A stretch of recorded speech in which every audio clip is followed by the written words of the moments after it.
It's Monday, June 16th, and we're back, and we're late. We're late about 5 minutes, but technical difficulties, and we just need a little bit of that CBC budget. I don't know if they're going to use it all. They seem to have lots, but lots to talk about this morning as the weekend ends and the work week begins.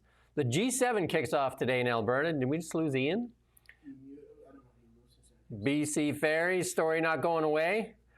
BC NDP play that same old tune. And Elizabeth may have found Jesus. All that and a lot more on the Really Big Show. We got lots to talk about. We're going to kick it off with a little video here first. As the G7 begins, we're going to play this video. A sight you don't typically see in Canada. Let's play this clip here.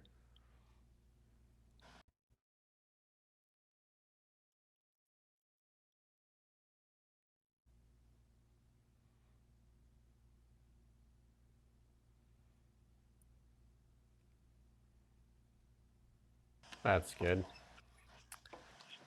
And that is the entourage with Donald J. Trump, the President of the United States, had his own way to get to Kananaskis from the Calgary airport.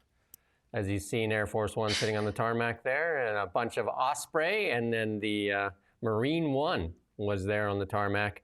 Everybody else, I think, left with Chinook, Canadian Chinook helicopters, but Trump definitely taking his own helicopter and also a bunch of Ospreys for guard. Big man on campus. There you go. Flew over my house once in that when I was in London. Those Ospreys are pretty cool, right actually. Over my house. I remember looking up in awe at the Emperor flying over my head. We have a bunch of photos. One of the stories is all the big wheels arriving there in Calgary, and then this is that one shot there with all the Ospreys out there. Those are kind of cool aircraft, and then another shot of the Osprey. Can't get enough of the Osprey. We should buy some of those. Really cool. They are pretty cool. It's similar to the Harriers that the British used to have there. You know, in the Falkland War. Yeah, fine invention of the Brits. But everybody's showing up there, and here's a picture of the British plane there landing there in Calgary as well. That's Keir Starmer. And then, of course, Mark Carney arrives with his wife, Diana Fox Carney. And then Trump, it's him getting out in Kananaskis, actually, off of Marine One. And then Trump shaking hands with Anita Anand and Dominic LeBlanc. They don't seem to be elbows up too much there. They seem to be very much enamored. Looks like teeth out. That seems to be the phrase now. All smiles all around. Smiles all around. And then here's Trump with the RCMP as he was getting off of Air Force One with the Mounties there saluting. Black overcoat, navy suit. That is a crime against fashion, isn't it, from Mr. Trump? There you go. Well, according to many of the people that didn't want him in Canada, just one of his many crimes, right? That's the most serious crime he's ever committed, in my eyes. Well, we have a clip here because Carney, that one of the first things on the agenda was Mark Carney, the Prime Minister, to meet with the President, Donald Trump, this morning. And then we got a little clip here of that first meeting.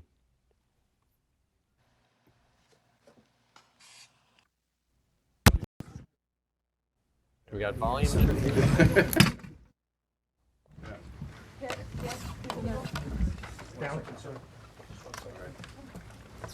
everybody in. Okay, you're in, Peter. We good to go? All right, thank you. Mr. President, welcome to Canada. Thank you very much. It's a great honor. Happy birthday. A few days short. A little bit. A few days short, but didn't have a chance to see you on the day. Happy birthday to the U.S. military as well, 250th, and this is the 50th birthday, if you will, of the G7. This marks the 50th birthday of the G7, and the G7 is nothing without U.S. leadership, and your personal leadership of the United States. Many issues geopolitics, economic, technology, and working hand in hand with the United States, Canada and the United States, and the other G7 partners with your leadership. Very much looking forward to the meeting and grateful to have you. Thank you very much, Mark. I appreciate it, and we've developed a very good relationship, and we're going to be talking about trade and many other things. And we have a whole group of people, some traders and some other people. I see my top economy people. But we have a very talented group of people, and you do too, and I know they work together very well. I look forward to that. The G7 used to be the G8. Barack Obama and a person named Trudeau didn't want to have Russia in, and I would say that was a mistake, because I think you wouldn't have a war right now if you had Russia in, and you wouldn't have a war right now if Trump were president 4 years ago, but it didn't work out that way. But it used to be the G8, and now it's, I guess, what's that, 8 years ago, it switched over. They threw Russia out, which I claimed was a very big mistake. Even though I wasn't in politics then, I was very loud about it. It was a mistake in that you spend so much time talking about Russia, and he's no longer at the table, so it makes life more complicated. But you wouldn't have had the war. Other than that, I think we're going to accomplish a lot, and I expect to. And I think our primary focus will be trade, and trade with Canada. There you go. I'd wonder if he has somebody on site there with a toothbrush to help him, because it's going to be pretty embarrassing if he walks around with an orange tongue for the rest of this summit there, Mr. Carney. I guess he has staff to get rid of that, though. But a very interesting question, I think. It is, for sure. There you go. It'll be interesting to see how this plays out. Danielle Smith was on the tarmac as well to and welcome Donald Trump to Alberta. Obviously, that's her province. She's the premier of the province. So she was on the tarmac in Calgary. Lots of posts on the social media with the Osprey in the air. Lots of that. It was flooded with, like the Air Force One, Osprey, and then there was a couple of big, heavy carriers, 2 U.S. Air Force planes there. I mean, they're massive, right? So there you go. Yeah, But I mean, also, it makes the British plane look a little bit pathetic, doesn't it? Just some crap Airbus with a British flag on the tail. It's like, doesn't really compare to the American monster trucks on campus. Also, it does demonstrate our need to invest in our military, as you watched that escort of Ospreys with Marine One heading out to Kananaskis. That's quite the entrance, versus, the old Chinooks that are very tired. I would say as well, we stopped that little press thing because it did get quite boring after that. I watched the whole thing. It's only a few minutes longer, but it stopped because Mark Carney, you can see him on screen quite clearly. Mark Carney keeps making the gestures. He's like, stop. He keeps trying to get it to stop, and then eventually it stops. But it's just quite interesting because I think Carney just wanted to sort of, be very nice and kind, let's put it that way, to Trump, and then kind of walk away, I think. But the questions started to come in, and Trump started to answer them, as you probably heard, in a way that wasn't very favorable to Mark Carney, talking about Putin and things like that, and Iran, and also it just didn't sound, it wasn't what Carney wanted. So it's quite interesting that he kind of terminated the press conference as soon as he could. So Carney also met with your former leader, Keir Starmer, and he says that Canada and the United Kingdom think and work alike. I don't know if that's a good thing or a bad thing, though. In more diplomatic news, Carney heaped yet more praise on the United Kingdom, praising Canada's relationship with the country as well as his own relationship with the leader. And he said he has learned lots from Starmer, while Starmer said the Canada-UK relationship is not merely historical but crucial. Yeah, I mean, the UK... Yeah, weird little love-in they have, isn't it? The idea that he's learned things from Keir Starmer, I don't know what exactly he's learned from Keir Starmer. Keir Starmer is a very unsuccessful politician in terms of how unpopular he is and how little he's achieved and how bad of a job he's done so far. But I just think it's just, this is the, I can't remember what they call it now in relationships, but where you get dumped and then you go on rebound. That's it. I think the British are like the rebound for the Canadians or for Carney. that's his great idea anyway. They've been rejected by the US, and so now it's like, oh, look how great our love-in is. But really, I mean, obviously Britain is a powerful, relatively powerful country, but it's nothing in comparison to the US. Obviously, it's just a speck of dust compared to America. Yeah. So it's hardly a replacement. I mean, I'm going to give you an analogy of what I think of the UK. It's kind of like Kentucky Fried Chicken. Your memory of it is way bigger than it is. Do you know how great? Because the memory of the UK is absolutely, or the history of it is absolutely stunning and impressive. Yet the current situation not so good. And then here's a quote, a post here by the City of Brampton Mayor Patrick Brown announcing an agreement with Zenobē Energy, a global leader in fleet electrification, to transition Brampton Transit to a fully electric fleet. And Zenobē Energy is a UK thing, and of course, Keir Starmer loves it, right? Because that's a good deal for the UK.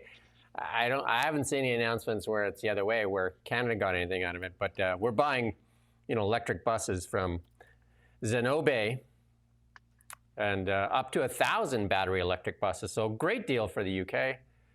I'm not so sure where Canada wins in that arrangement.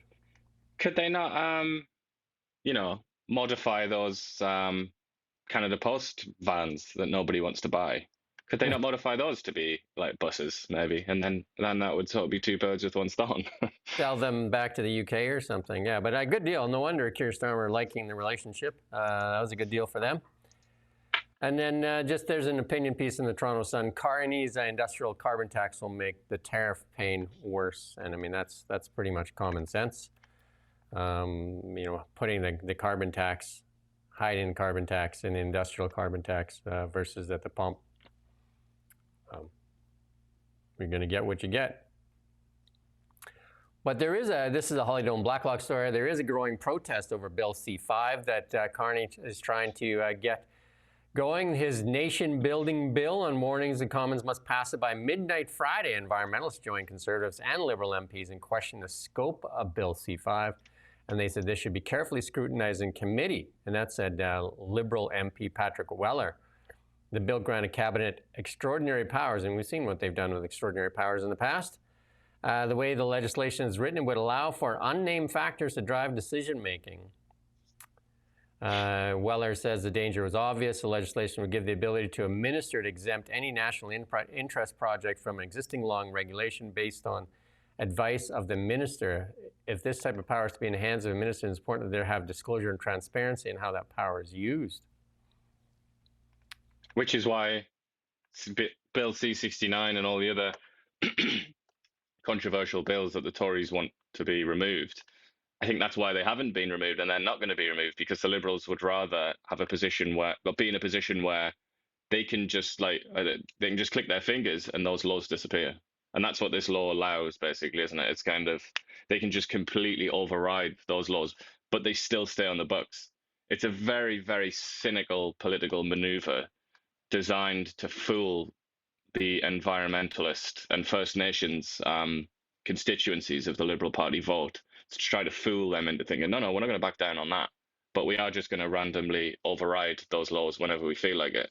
So, and it also makes them more powerful, makes the federal government more powerful. So I suppose it's like win-win-win for the Liberals. Carney introduced that bill on June 6th, and he said we will identify projects of national interest, those that strengthen Canada's self-reliance, resiliency, and security. And they asked him, why did you make this a political decision? He said, it gives authority to the minister in consultation with the prime minister to make those decisions. So two people, just like you said. It gives him more power, yeah. I mean, why would somebody in power want more power? I wonder. That's unusual, isn't it? We've never seen that happen before.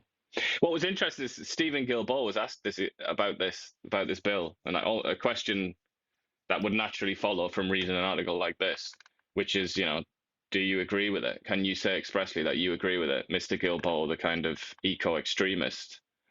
I mean, I don't want to give him the word eco because let's just call him an extremist and an activist. Anyway, and he was asked that question just this morning, and he said anything but that he explicitly endorsed it. He just waffled and dodged around the question. So obviously that means that Stephen Guilbeault does not like this law. Well, it cuts And him out. that's, It's the energy minister and Carney that will be making decisions. Well, Carney, for that but matter. it's also as he is on. I mean, I call him an extremist, not as an insult, not as in a pejorative sense, but I'm saying that as a sort of descriptive term. He is on the extreme end of belief about the environment in Canada and the world. But that's why I think he's saying no, because he knows that this could, like we just said, it could suspend certain laws, like and change the way that environmental impact assessments are done, and all the rest of it. It could kind of suspend those for individual projects, and he clearly hates that. And to the extent that he's willing to abandon the principle of collective responsibility, which is in a Westminster system, the cabinet of which he is a part, is supposed to present a united front on all matters that have been determined by the Prime Minister. Prime Minister has determined that this bill, C5, is the way forward. And Guilbeault has violated the principle of collective responsibility because he won't. He's not putting his name on it. He's not saying that he likes it. So I mean, that's already, for the nerds out there, the political nerds. That's like a very visible split there between Guilbeault and Carney, which I would imagine is gonna become more evident as the years roll on. Yeah, there you go. Housing Minister, this is again Holly Doan Blacklock's there. It says the Housing Minister, Gregor Robertson, attempted to hide $10.85 million in property investments from questioning in Commons, and then they found it through, the Breaker News found it through BC Property Records. So the Housing Minister, we didn't want to discuss his real estate holdings, but he has investments in at least 3 properties. Tax assessor put his combined value at $10.85 million. Robertson owns a 2024 house built in Tofino, an undisclosed interest in a lakeside property in Squamish, was assessed at $5.6 million. Not a bad looking house, I guess, and included a 2-story home on nearly 17 acres. Separately, in a company Robertson also registered in 2022 called 11 Otters Investment, is listed as the owner of a close to $3 million 11-acre property on Pacific Rim Highway near Cox Bay and Tofino. Maybe he's renting that out to Justin. Justin loves Tofino. You read that and you think, no wonder the Liberals have failed on housing for so many years, and no wonder the other day he came and put his foot in his mouth saying that he wouldn't like prices to come down. I presume that this is his net worth, basically, invested in these properties. But also, he's not worried about housing, is he? He's got a lovely penthouse in Vancouver. He can go up Squamish if he feels like it. Depending on his mood, he can go to Squamish and do some climbing and have fun, or he can go to Tofino and have a nice surf and bring Trudeau around. It's like, obviously a person like this cannot possibly understand what the housing crisis is like in this country, and nor would a person like this ever want prices to fall down, because then that's his treasure chest with all his gold coins in it. He doesn't want that to diminish in value, does he? So this looks, I mean, right off the bat, this was quite a sort of, sorry to be so blunt, Mr. Carney, but this was quite a clownish decision, I think, to make this man housing minister. And as every day passes, it looks more and more clownish. I don't know what Mark Carney was thinking, but I think this is also gonna intensify, I think, calls for this man to go away somewhere and be replaced by somebody else. Yeah, we do have a little graph here to show you the mortgage pressure is still really high in Canada. If you can look at that chart there, that's Vancouver on the far left, showing you what, like the mortgage payment as a percentage of income. It takes 92% there currently, and the historical in 2020 was average was 40% of the income. Vancouver just running away like a runaway truck. Toronto, same thing. Victoria, same thing. Hamilton, and then like kind of getting better. Edmonton, still the place to be. Edmonton and Winnipeg, minus the weather. Yeah. Right? Quebec's all right there as well, isn't it? Minus the weather. We're gonna skip that. And a few other things. We're going to skip that next one. We're going to talk about Bill C-18 actually here, and this is the first one. Michael Geist put out a tweet. Bill C-4, which eviscerates privacy rules for political powers, retroactive to 2000, goes to the Finance Committee. Normally, a privacy bill would go through the Ethics Committee, but this is a tax bill with buried privacy provisions. And Andrew Coyne said, abuse of power, only we're so used to it, nobody recognizes anymore. There you go. Certainly, that is directly related to having an enfeebled press that isn't worthy of the name. And then Brian Lilly put out, this is the Globe and Mail, also having a tough time here. Israel's attack on Iran puts a leader addicted to war in the spotlight. And then Brian Lilly had a comeback on that and called that, that piece from the Globe and Mail, they should be embarrassed. Iran is the cancer of the Middle East. They have funded proxy wars against Israel. Lots of people coming out, including your old friend Boris Johnson, came out and says that Israel is doing the world a favor by taking out Iran's nuclear capabilities. Yeah, well, what Boris Johnson says and writes is very different from what Boris Johnson actually does. And when he's had power, he's disgraced himself again and again and again. So I feel like he's so discredited that I don't think anybody serious cares what he has to say anymore, to be honest.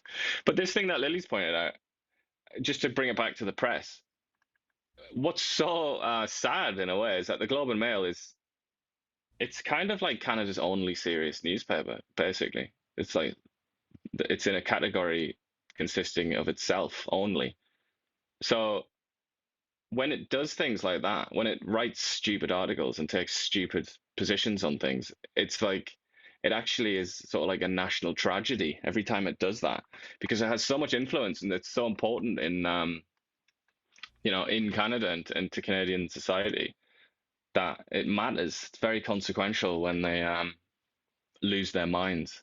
So it is a shame. And I mean, I know Lily wouldn't say that because he works for a different newspaper, which isn't very important or consequential. But that's sad, and that's that's why it sucks so much that CBC is so awful as well, because there aren't very many serious sort of TV news options either. In fact, I mean, I'd say there's basically none, but it's monopolized by CBC. Well, this next one will get your blood boiling. I know it has mine. So we're going to play this clip here from Andrew Lawton talking about Bill C-18. Baseless smears like that are why these liberals can't be trusted to regulate speech in this country. For years, this liberal government has determined to censor what Canadians see and say online. From Bill C-11, which put the liberals in control of YouTube algorithms, to Bill C-18, which squeezed out small and independent media, and to their thought crime Bill C-63. Now we learn in the National Post that cabinet ministers over there are all clamoring over who gets to be responsible for the latest online censorship law. So will the minister who gets to censor what Canadians say please reveal themselves now?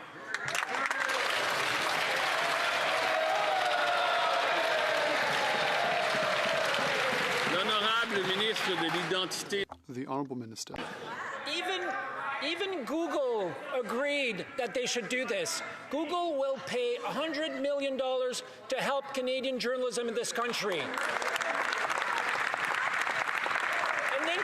An international US-based company would agree to do that, but the Conservative Party of Canada would vote against this, would prevent that from happening, would want to prevent our media from getting $100 million so that there's more local content, more journalists hired in our newsroom across the country. It is simply unthinkable. It is immoral, Mr. Speaker. It's immoral to talk out against Bill C-18. Sometimes I really get the impression that they're not conscious of the words that are coming out of their mouths. They don't know, do they? To call Bill C-18 Opposition a glorious piece of legislation, yeah. that opposition to which qualifies as immorality. I know English is a second language, but I mean, that's a new law, I think, for Mr. Guilbeault. Obviously, you and I are immoral, as so is our MP here, the Liberal MP Stephen Fuhr, who said that it needs to be repealed. It's a bit awkward, isn't it? One of his own colleagues is immoral. Imagine that. Imagine being called immoral by your work friend. Wasn't like Google was willing to pay the $100 million, and it's basically nothing when you scatter that amongst the media that's left clamoring for a few crumbs. And because they've had their traffic halved and their revenues halved because of Bill C-18, close to 100 outlets have failed in Canada. Maybe somebody should read that to him. And we know he's read it because we sent it to the Prime Minister, and he sent us a response that said it's been forwarded to none other than Stephen Guilbeault. So we're patiently awaiting for a response here on Bill C-18, which is crushing local independent media, basically crushing, while they selectively fund some.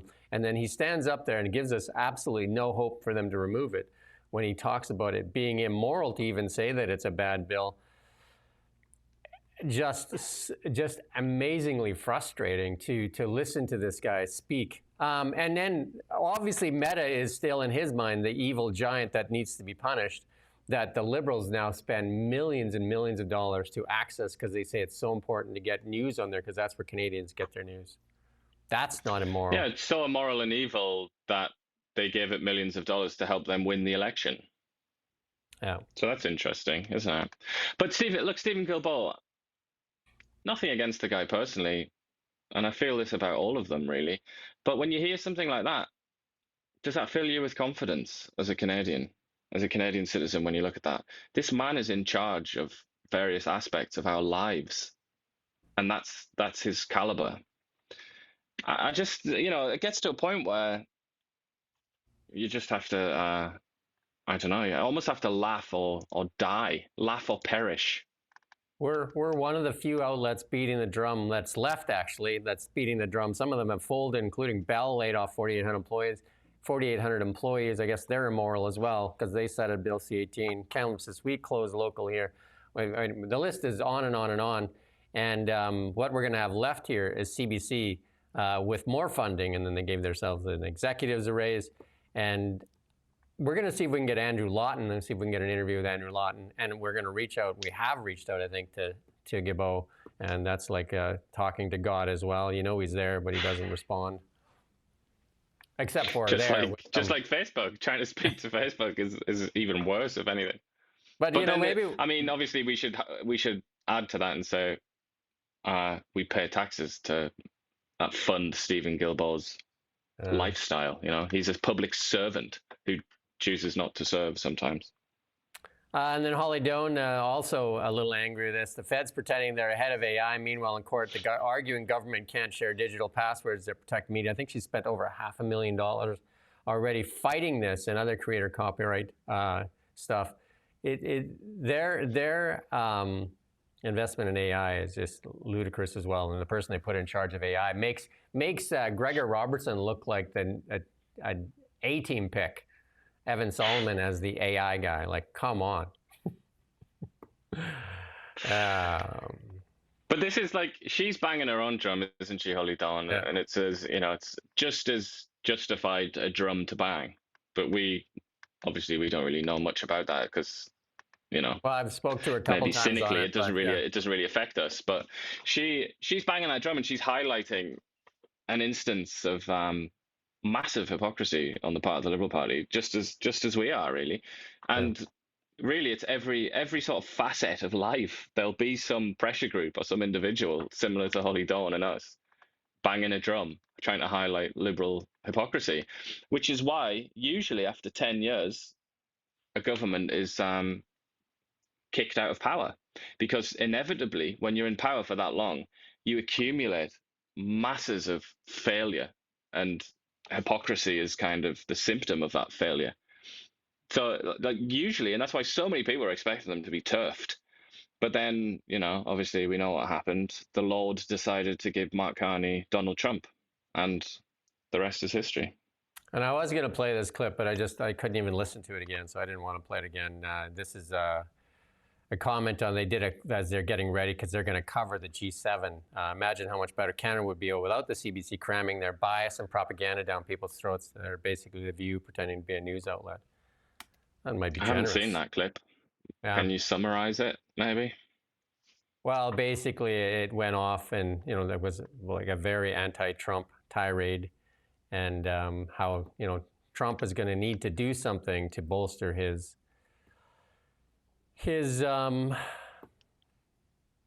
whatever popularity in the United States, and maybe that will be a deal with Canada or something. I don't know. Like, I couldn't even. Right. Okay. Just people like they speak with something. It's like anyway. I don't know if you. All you had to say really was CBC, That explains it. Those 3 letters. And then the Online News Act here, CBC sticking up for local independent journalism. I just don't know where they're sticking up for it. Nowhere that I've seen. Well, so, they did interview you, I guess. That was very kind of them, wasn't it? They gave me like, I think 90 seconds, right? And then, because the story at that time was they were shocked that all the news outlets, including them, have lost half their traffic and half their revenues. With the exception being, they get funded from the government. They don't really care, right? Whereas the rest of the outlets... They get an increase in funding. Well, the rest of the outlets, with half their traffic, obviously have a tougher time selling advertising and then have to beg for crumbs. Like the Google money that Guilbeault was talking about is basically crumbs. Like crumbs, like Oliver Twist asking for more porridge, just basically nothing. And then, you split that out. And then, supposedly they're fighting for Meta to get more money. I got news for Guilbeault. Let it be a free and independent media. Because, you already have one state-funded media, then you have the other ones like CTV and the Globe and Mail and, like the rest of them, Glacier, all on the take. And we don't get any of that take from the Canadian government, federal government. So they selectively decide who gets money. So there you go. And not only that, but one of the main ways to make money, to build an audience, which is why Andrew Lawton mentioned independent media or smaller media. One of the main ways to do it is through Facebook, obviously. It's the biggest social media platform in the world.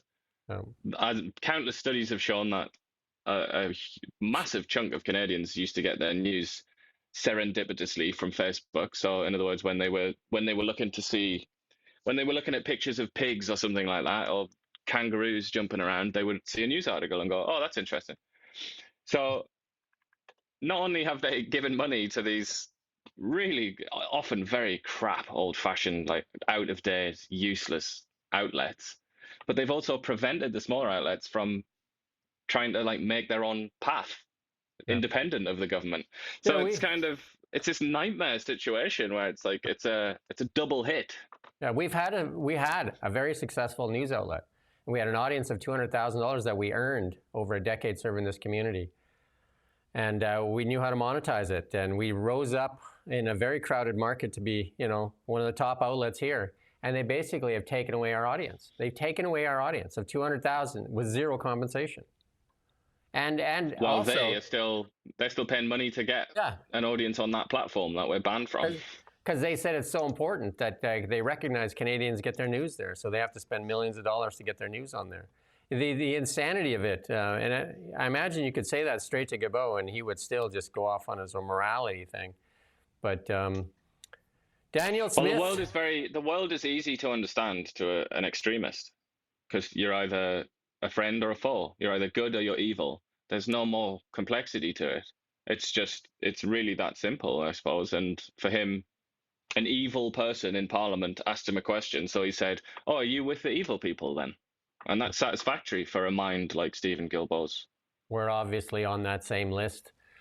Alberta Premier Daniel Smith, obviously on that same list there, defends charging most Albertans for COVID-19 vaccines. She says that her government's new policy forcing many Albertans to pay out of pocket for a COVID-19 vaccination is on focusing about who need it most. It could set a precedent across the country how the federal government put provinces in charge of buying their own COVID shots this year.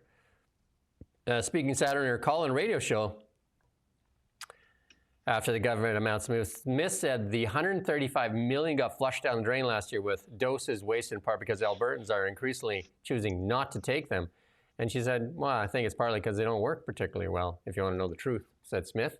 So if you're adamant to get your shot and you don't want to pay for it, I guess you can just drive across the border to British Columbia and you can get your get as many vaccine. As you want. Yeah, you can have as many as you want. I'm sure you can take some of the other people's that don't want them. So, yeah. But I think she's kind of underplaying it a little bit there, where she's saying Albertans increasingly choosing not to take them. It's like the majority of people aren't bothered. I don't know anybody that's had one in months and months and months. And I know lots of people who are quite, seniors who are supposedly the target audience. And these aren't like anti-vaxxers or whatever. These are just ordinary people. Like, nobody really is taking them, and the data seems to bear that out, because the rates are just right down. Like, they're not being used, are they? Like, I can't really grasp why this would be particularly controversial. $135 million for COVID shots. Somebody's making money last year, just in Alberta. Flushed down the drain. Pfizer making quite a lot of money, I guess.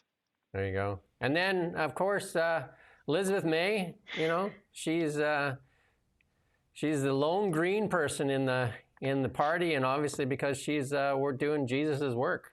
And she calls solar panels Jesus's work. I don't know if Jesus would agree with that, if Jesus was actually in the business of selling solar panels.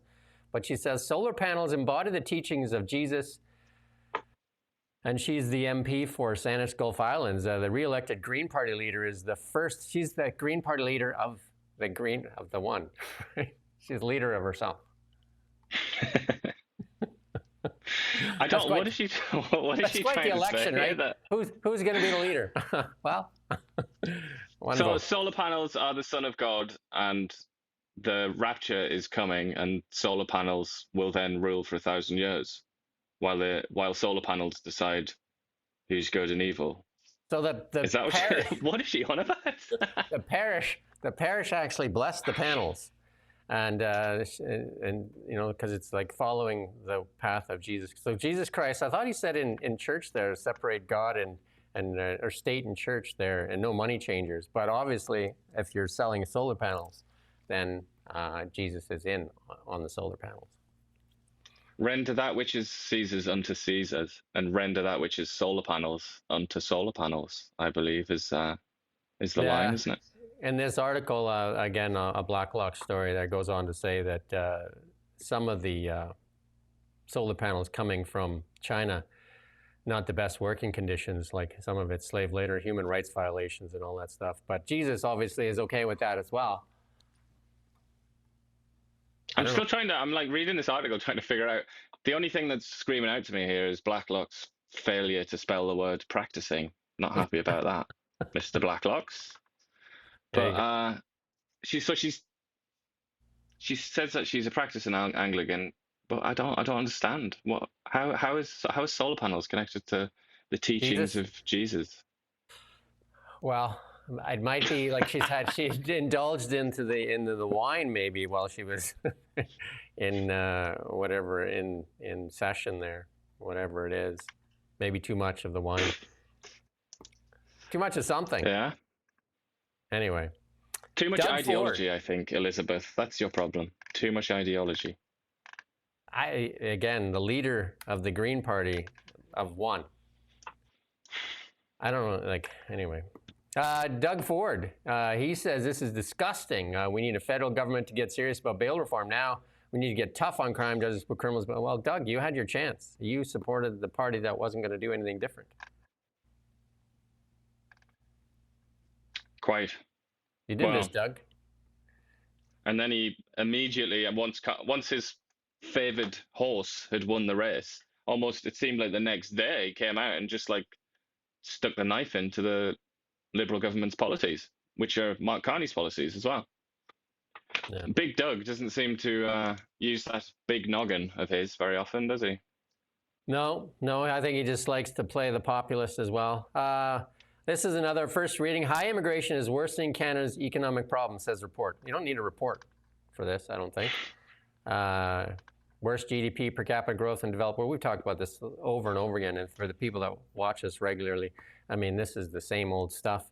Again, stressed healthcare, stressed housing market, unemployment, high unemployment, no jobs for youth, low wages.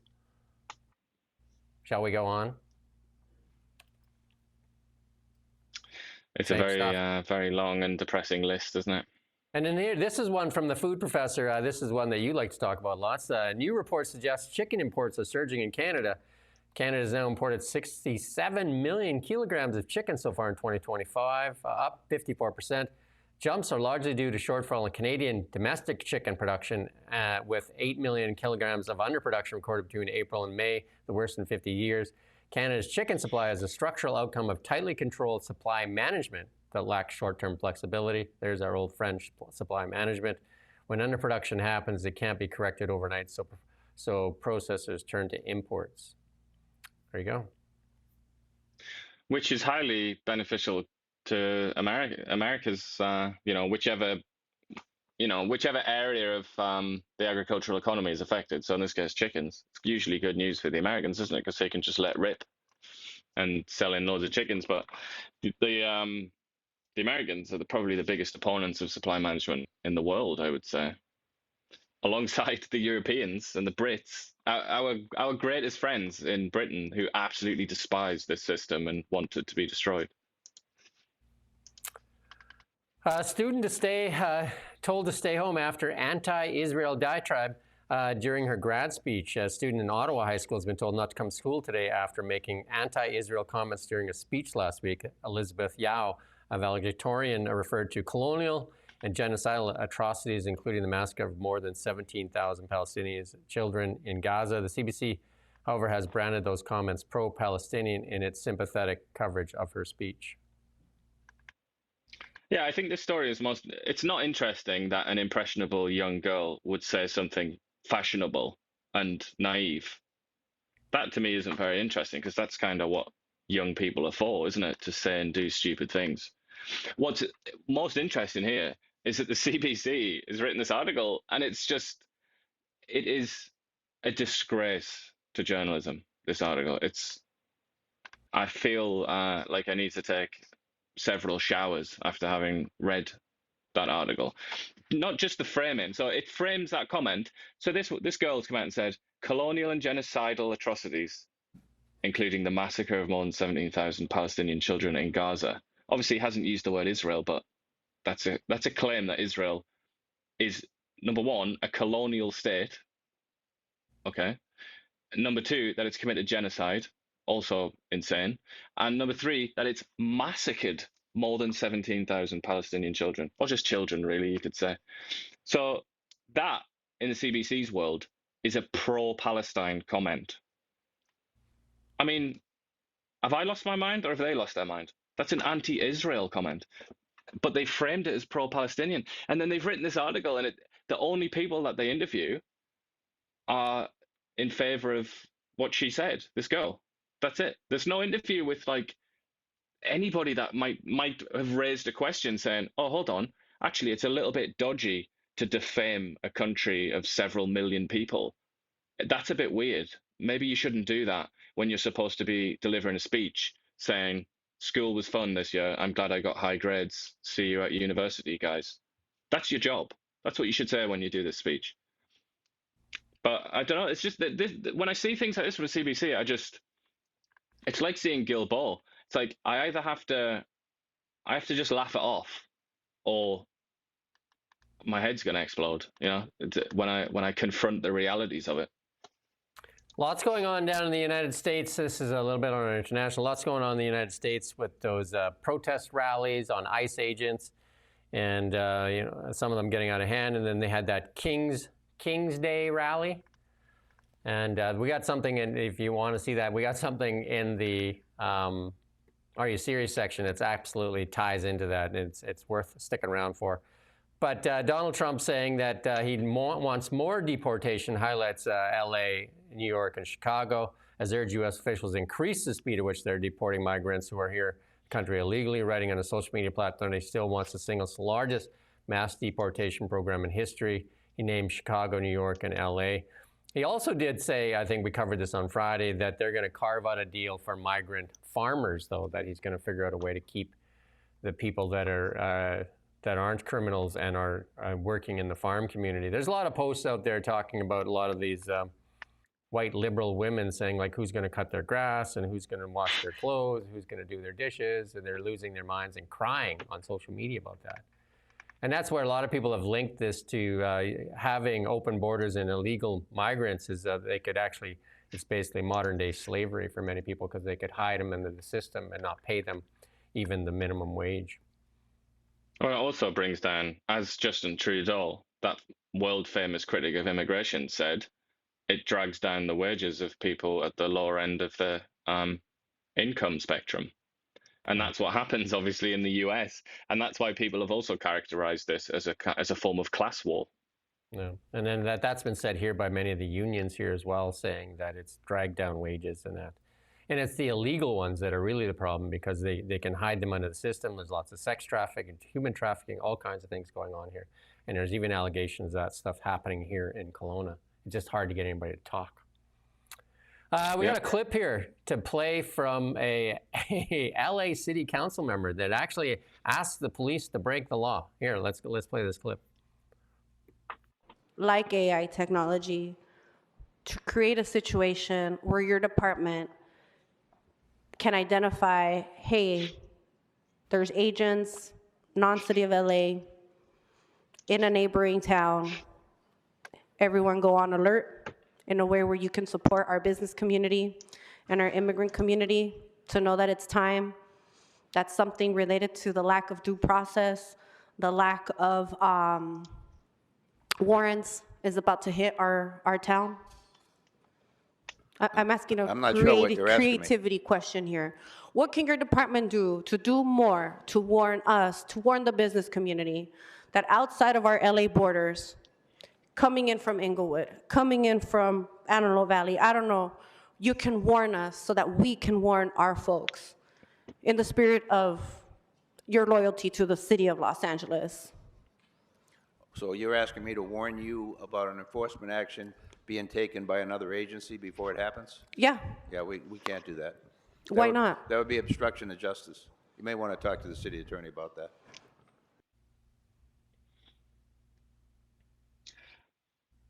I mean, that's funny, isn't it? It gives you an idea of how radical and extreme a lot of these people are on that side that doesn't want the law to be enforced. Well, But I would say just like a pretty sort of abstruse point, but I do believe that I think there might be some sort of legal allowance for that because that's how those cities operate as like sanctuary cities and things, because I think they are actually allowed to withdraw cooperation in certain circumstances with federal authorities, but obviously I'm not a constitutional lawyer and nor is she, obviously, but there is some kind of system in America. It's so weird but they do kind of have a certain amount of power to ignore or not assist or something like that.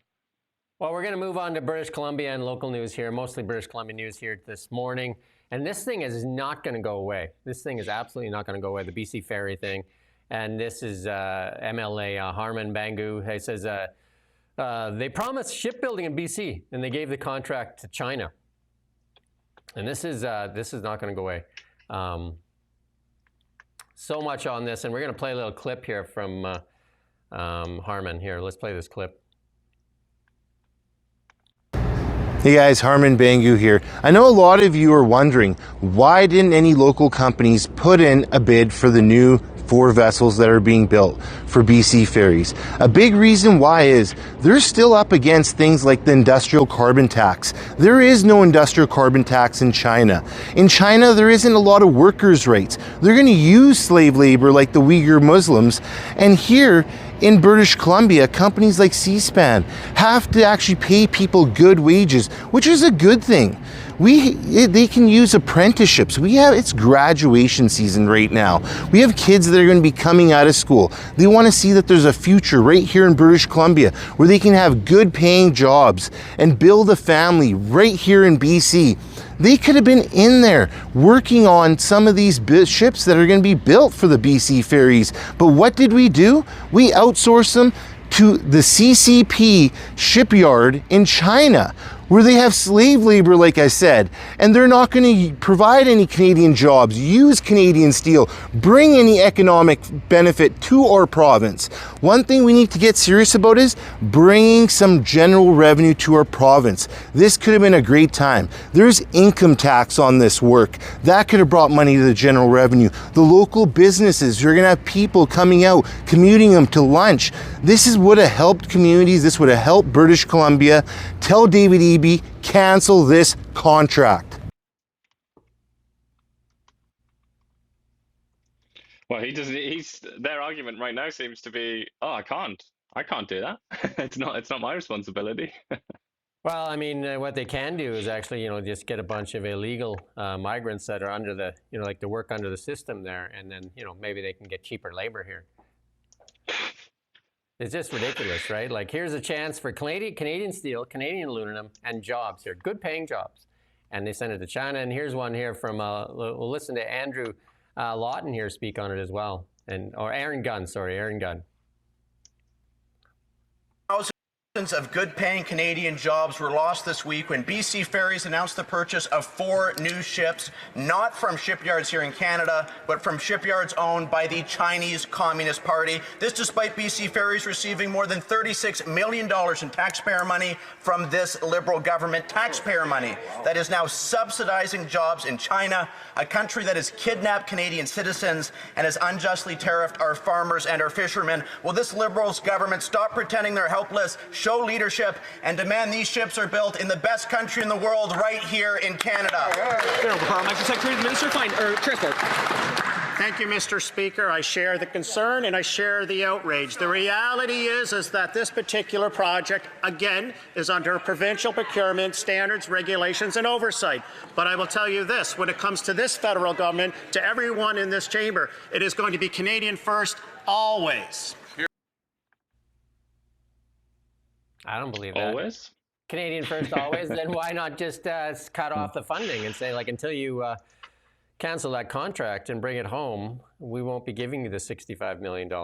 Always. I mean, there are so many ways to do it, really, aren't there? That's just one, and the obvious one. Shows you how powerless they actually are, or how, I don't know, like just like always virtue signaling and not doing the hard work that needs to get done. And John Rustad put out a piece too, and the Vancouver Sun, actually, a North Vancouver-based shipbuilder C-SPAN said in September that Canadian shipyards and supply chains cannot compete with low-wage countries that have lower employment standards, lower environmental standards, and lower safety standards. What does that say? What does the British Columbia government say to workers here in British Columbia? What have they said to the unions overall? And why more unions were supporting John Rustad than supporting the NDP? And then Rustad saying, look at this straight, NDP and EB have billions of waste on clean BC, but won't invest thousands of BC jobs and billions of dollars of investment here in BC. BC's own C-SPAN makes it clear if they had the cooperation for the NDP, they'd proudly build those BC ferries. And this thing is getting worse. I mean, more and more people are speaking out again. So like I said earlier, that this could well be the scandal of the NDP this year. It's also bad for the Liberals, though. I think it's bad for both. Of them, yeah. Bad for both of them, yeah. But I mean, Ian's just said there, which is true as far as I understand it, that they're at maximum capacity in Canada. So it's like there wasn't exactly the spare capacity. I've read that all over, and obviously that's been said as well by the people that have made this decision. But even if that's the case, there are countries like South Korea who are world famous for their ship production, and they're our friends, they're our allies. Why wouldn't we ask the Koreans to do it? Even if that is true about capacity, why not actually invest in more capacity? Because there's people without jobs right now. Do you know what I mean? That totally is how you grow the economy, right? That is how you grow the economy. And Rob Shaw there says, in his reporter there, he says that it blows a hole in Captain Canada persona by allowing BC Ferries to have a contract with Chinese government. And that's David Eby, who puts on that cape when he talks about buying liquor and stuff like that. But here's where it matters, where the rubber hits the road with like this massive multi-billion-dollar deal, and it goes to China. And then Rob Shaw again with he says the BC NDP biggest labor groups passed an emergency motion through the party's provincial council calling for BC ferry ships to be produced locally in a rebuke of the direction of David Eby and the government. So again, this is not going to go away. And I think this is going to be a hill that the NDP will not win on. And they don't like to change their mind on anything, do they? They don't like to give up on things that are wrong. And same as the Liberals. They don't like to say they were wrong. And they're clearly wrong on this. But to the extent as well that Eby promised all kinds of changes and all kinds of things that he got wrong when he thought he was going to lose the election. And then when he won by a whisker, gone a bit quiet on that, hasn't he? So, even when he does promise to change, when he's basically got a gun pointed at his face, that his political career is at risk of being terminated, even then, he doesn't really want to change, even when he makes that promise. And then he doesn't like to change, and just like the Liberals. And then this scandal gets bigger and bigger and bigger as well, and the problem gets bigger and bigger and bigger, again, exacerbated by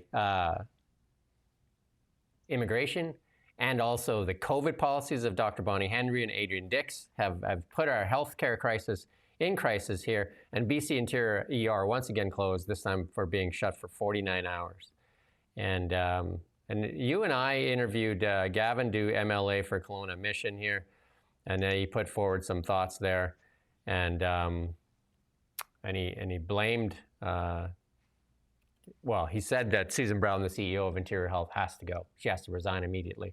We got a response back was sent to us by Josie Osborne, the health minister, and she said, you know, it's important that every healthcare worker feel safe and supported when raising concerns. The concerns must be addressed thoroughly, fairly, and through appropriate channels. So not in the public. You know, of course, they don't want any of this out in the public as usual. They want it to be all quiet. Interior Health leadership is meeting directly with physicians at KGH to discuss and work through these issues.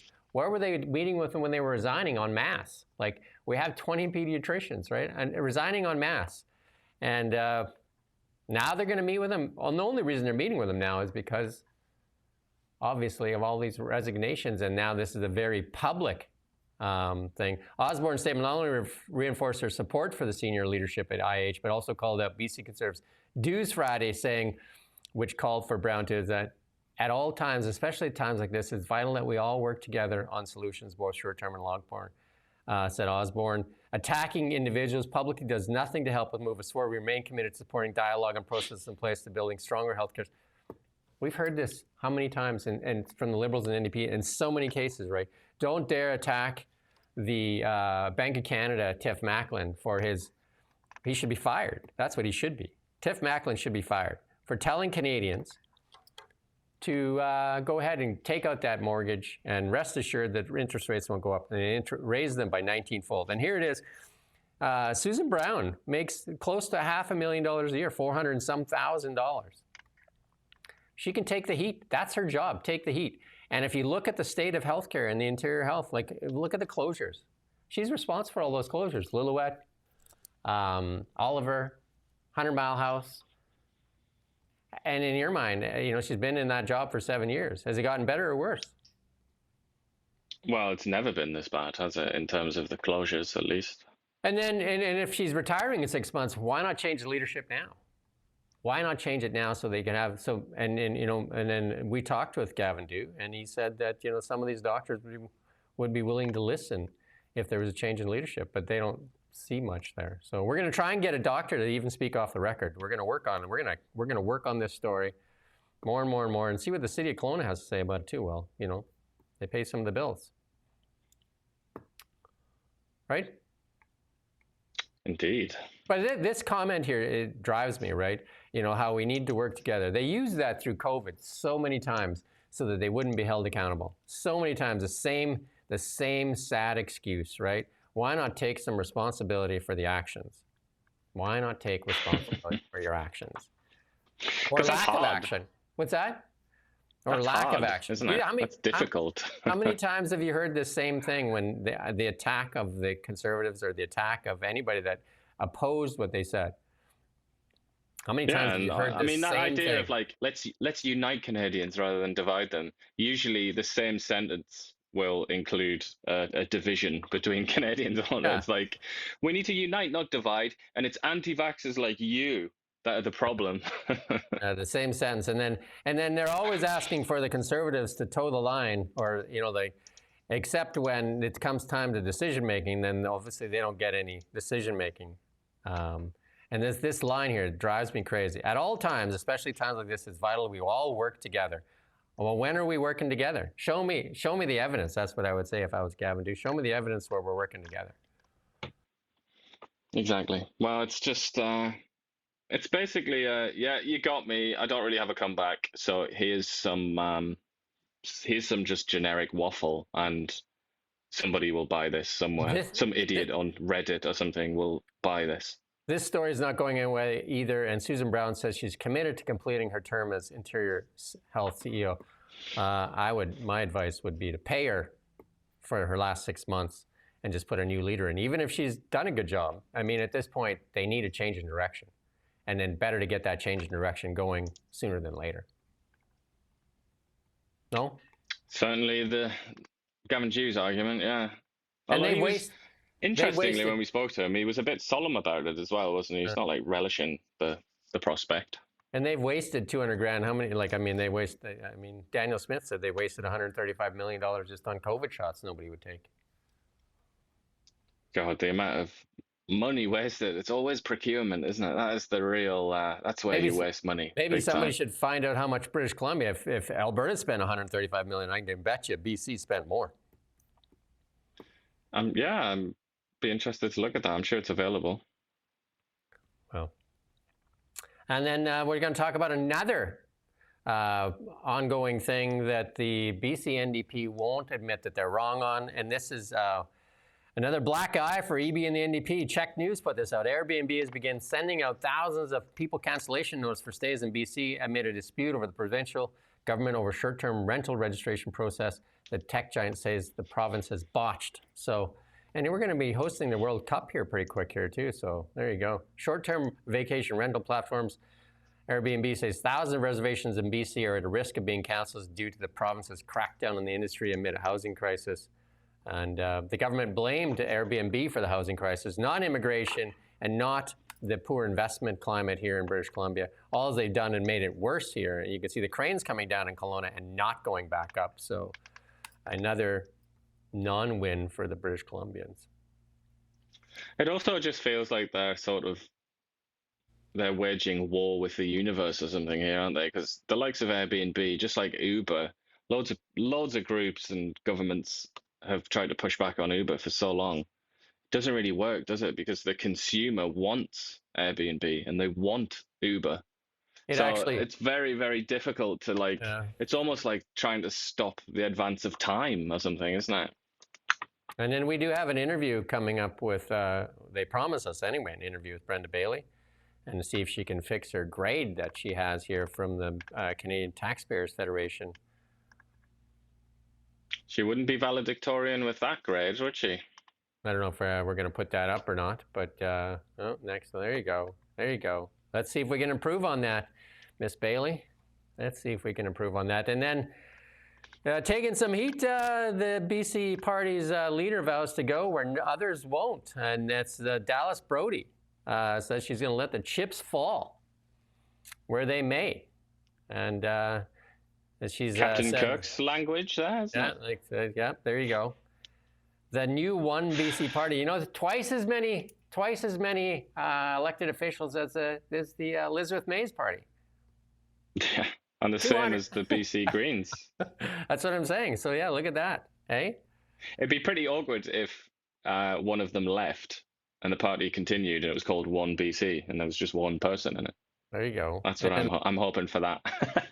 Just for, no offense, One BC, just purely for the meme potential, which is what is really the priority. If you think about it, Elizabeth May has more power than all of them put together because she has Jesus on her side. Yeah, exactly. She's got the holy solar panels. Jesus is now selling solar panels. No fun about religion there, but I'm just not sure if Jesus signed up for selling solar panels. That's very meme worthy. With the new video AI, you could knock up a video there, couldn't you, of him selling solar panels? Maybe she did tie because the sun, the energy comes from the sun. The sun, I don't know. Son of God. Yeah, that's it. That's it. But maybe that's it. Yeah, Son of Man. Let's work on the markets. Let's go on the markets. Shrugging off the intensified Iran and Israel conflict. 20 years out there. 20 years out there, yeah. They're not involved yet. But it doesn't seem to bother the markets. The markets are doing quite well, actually. They're up, a few hundred, 300, 400 points. And gold actually sold off, which is typical. Gold was up mildly, but then, again, if you look at what the financial reaction is, that shows you what, they really think where this conflict's going to go. Because I can tell you, if the markets believe that this was going to be an escalation into World War III, the gold would be through the roof and the markets would be in the toilet. But right now, not so much. Well, not even World War III, but even if Iran closed the Straits of Hormuz and went all in, that would freak people out. That would freak out oil prices, you would think. But yeah, they don't seem bothered, do they? And then Bitcoin, again, shrugging it off as well, up this morning. $107,000. That's 707. I looked at a chart on Bitcoin in 2010. I think you could buy it for 16 cents or something like that. Hey, 16 cents. Just think if you put a couple bucks into it. Hey. God damn. and there's so many stories of people buying like really stupid things with thousands of Bitcoins as well. It's just 16 cents. 16 cents. And I think one of the more famous stories is the guy bought a Domino's pizza with I can't remember, 50 Bitcoin or something like that. Imagine that Bitcoin back, eh? Wow. Millions of dollars worth of is it the Canadian, all the currencies down on the U.S. currency too. The board is actually in favor of the U.S. currency this morning. There you go, a little recovery there for the USD. And then, like you said, oil actually sold off. Interesting. Except for the Western Canadian Select was up this morning, which is interesting in itself. So maybe they thought, maybe there was a deal that on the table there with Danielle and Donald J. Trump. Who knows? Something's different there. Western Canadian Select up quite well, actually. Western Canadian Select is up this morning at almost 59 6%. now. Almost at almost 6%, while West Texas Intermediate was sold off, and Brent was off. Everything else was off. And take that, Texas. And in our meme category, this is technology. We don't have much in technology. Just that breaking. Bloomberg says Tesla's robotaxis 1/7 of Waymo's. FSD has logged 3 billion miles versus Waymo 22 million. And Tesla has built its own cars, runs its own platform, and plans a fleet of 17x bigger by 2026. So, there's so many people out coming saying that there is no competition for Tesla's robotaxi. Even some of the Tesla bears, like Jim Chanos, is coming out and saying stuff like that. So there you go. Make that of what you will. But, and then in our Are You Serious section, we got lots here this morning. Strawberries, 2 liters, the food professor, $17.50. What's the deal with that? Pretty big strawberries, to be fair. Yeah, those have been induced on steroids. And then the food professor. That's terrible, yeah. Other tweet says, when strawberries hit $6 a pound during what should be peak season, something isn't right. Consumers should expect to pay about $3.50 to $4.50 a pound right now. Consumers are right to question what's driving these costs. There you go. You went into a Brooklyn accent there, didn't you? Good news. The Strong Pass is kicking off here. The launch of the Strong Pass, making it easier to access Canada's cultural natural treasures. Don't worry about it. And your kids can go for free to museums. You got to pay, but your kids can go free. And even though it's already loads cheaper for kids anyway. If you combine that with Chrystia Freeland's advice to cut Disney, you get this, and then you add that money, if you save that from the taco and tinsel GST break, you're probably, you're doing well. Yeah, basically an aristocrat. If you think the economy is bad, then you probably are just suffering from a vibe. It is a bit cheeky, this, though. It's a couple of months so you can go to national parks, but then museums, you have to still pay except your kids, and there's some railway thing. But I mean, they're presenting this as a great gift, and yet in Britain, for example, basically every museum in Britain is free. Yeah, same as Europe, especially right? in London. You just walk into the British Museum, the National Gallery, Somerset House, all of these amazing, absolutely amazing museums, some of the best museums in the world, and there's nowhere to give money or anything like that. You just walk straight in. It's completely free all the time. So I just think the British and some other countries can manage that. Can they not even manage a year of free museums or something? Come on, try harder. Well, if you cut off your Disney and did this, there's a savings of what, maybe even $15, $20. Well, it can be actually really expensive. Where they announced it was in the Nature Museum, I think, in Ottawa. That's where Guilbeault just announced it. Like if you go there with a big family, you could easily spend just $100 just to get in, just once, just for one day. So it's not cheap, but obviously it's still going to be really expensive now. Even if the kids go free, it's still going to cost you quite a bit of money. And then Brian Lilly wishing farewell to Theresa Tam is leaving her position, ends June 20th. Yeah. He She was one of our overlords for several years, wasn't she? Easy to forget that. Is she the one that gave us the glory hole, or was that Dr. Henry herself? Who gave us the glory? I don't know if it was Bonnie Henry, but I think it was BC. I think it was her department or whatever had come up with that. It was the I'm pretty sure Theresa Tam the public health. Yeah, like if you need to have sex, you need to do it through these. That was a low point, I think, in the history of Canada, probably. Yeah. Anyway, Chrystia Freeland there, who doesn't like plutocrats, obviously has decided to join them. Remember back when Chrystia Freeland wrote the book warning about plutocrats? Now she's having more fun. So she's gone off to this this event here that's doesn't have the best. I don't have the name of it here again. I deleted that part, but she's in some event here in Europe there. That's very elitist. Just like every single person that gets famous writing books like that, or going on about bloody plutocrats and how the mega rich are doing things, every single time they make it, they end up just doing the same thing. I mean, it's been going on for thousands of years now. So it's not new that Freeland is doing it, but I guess it does sting a bit, doesn't it? Because she defines herself based on that, her commitment to equality and fairness and all the rest of it. And then we have this picture here of the elbows up crowd of two there, Dominic LeBlanc and Anita Anand. Smiles all around. I imagine voting for Carney, and a month and a half later, the Liberals are all giddy to meet with their smiles definitely did say that, right? Like they were definitely LeBlanc looks like he's about to have a stroke or something. He's about to hit the ground. A bit too excited, I would say. It's like they met Mick Jagger.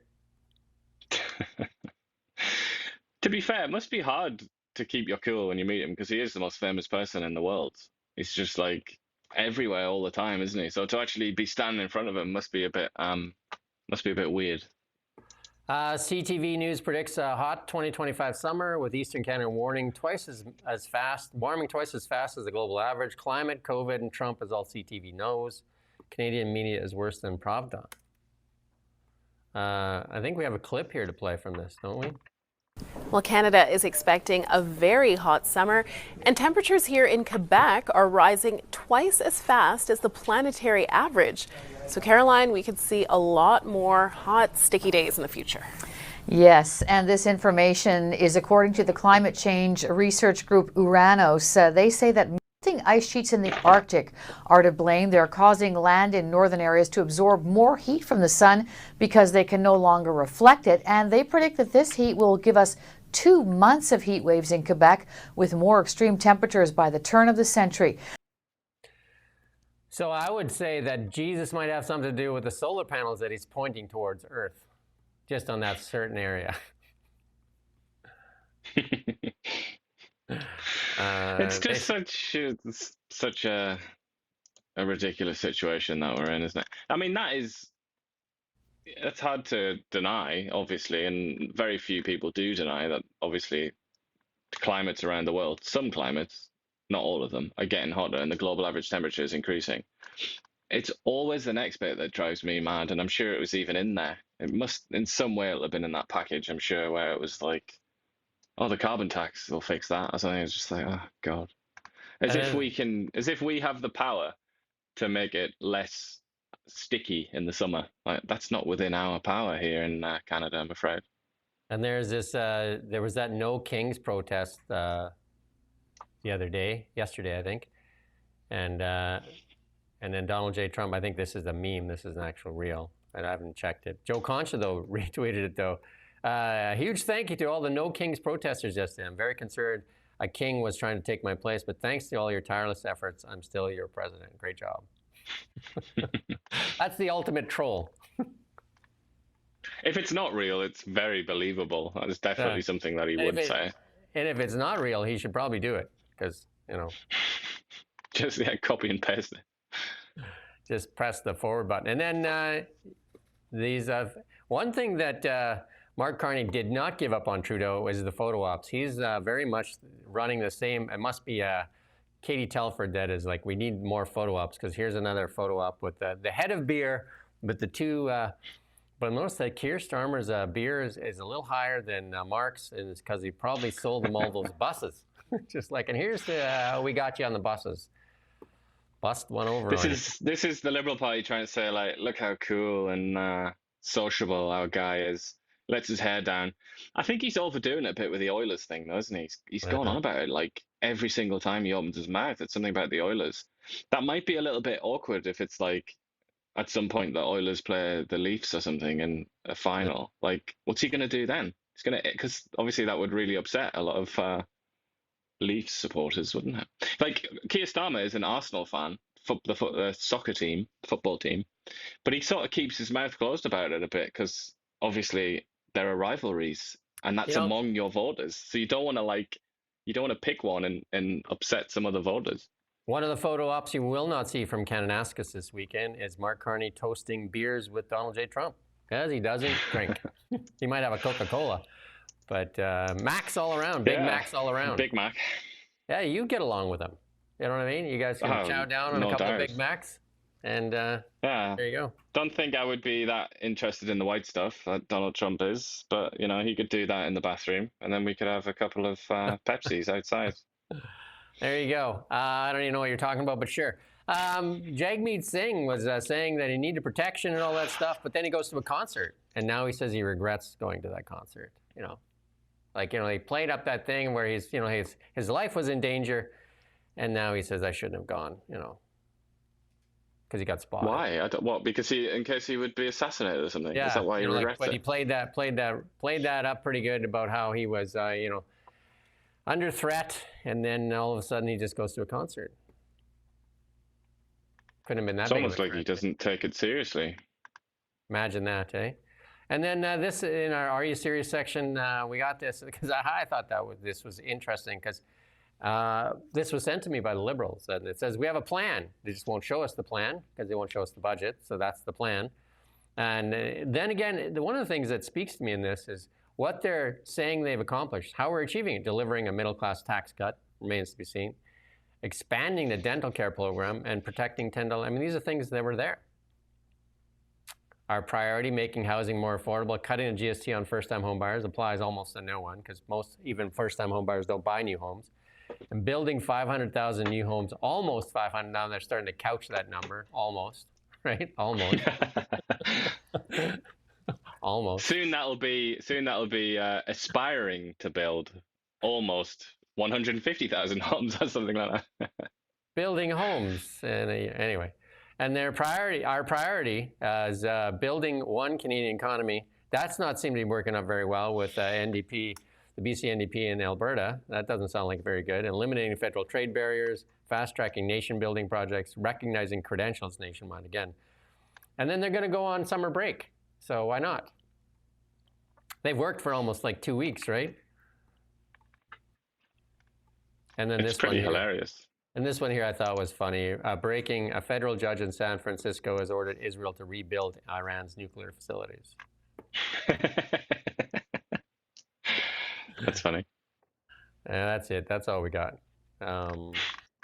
That's it. Went out on a high point there, I think. There you go. That's our show for today. We're back tomorrow. I'm sure we're going to get lots from the G7. And then, you know, one of the big shots that he took this morning is that I'm sure some people are going to start recognizing. One of the big shots that he took is he blamed Trudeau and Obama for the start of the Ukraine war, because he said he took Russia out, and that's the fault of. So that's why, you know, Carney was trying to get him to let go, right? Because he's like Canada and the U.S. caused the Ukraine war by kicking Russia out, according to Trump. Yeah. There you go. Well, he really does. He nurses a bitter hatred of Justin Trudeau, doesn't he? Clearly. And obviously we know he despises Barack Obama, and that's mutual. Yeah, there you go. That's it for today, though. And again, we encourage you to follow, like, share, all those things, and definitely help us get this out to a bigger audience. If you like this, to see if you can share it with some friends, and so that we can keep doing this. And even though Stephen Guilbeault, we're going to try and get Stephen Guilbeault, that's a good shot, right? Like, good shot in the dark. I'm sure he would love to talk with us. And then I think we'll get a good shot at getting Andrew Lawton, I think that one is pretty... Well, he's no stranger to media, is he?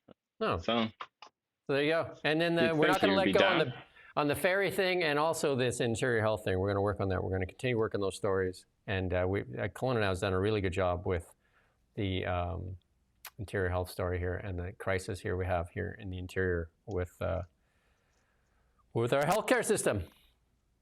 With that said, we're back tomorrow. We have Christina Lowen actually going to come and join us. We're going to do a chat with her. I think it's at 1 o'clock or something like that now. It's been moved because they had a tour of the hospital there. So that's good. She'll have some fresh information. There you go. She was outspoken on this crisis as well. Anyway, we'll see you then. Cheers. Have a good day, everybody. We'll see you tomorrow. We don't just report the news. We live here, too. We're your neighbors, bringing you stories that matter to all of us. No government funding, no outside influence. Kelowna Now. Local, independent. News you can trust.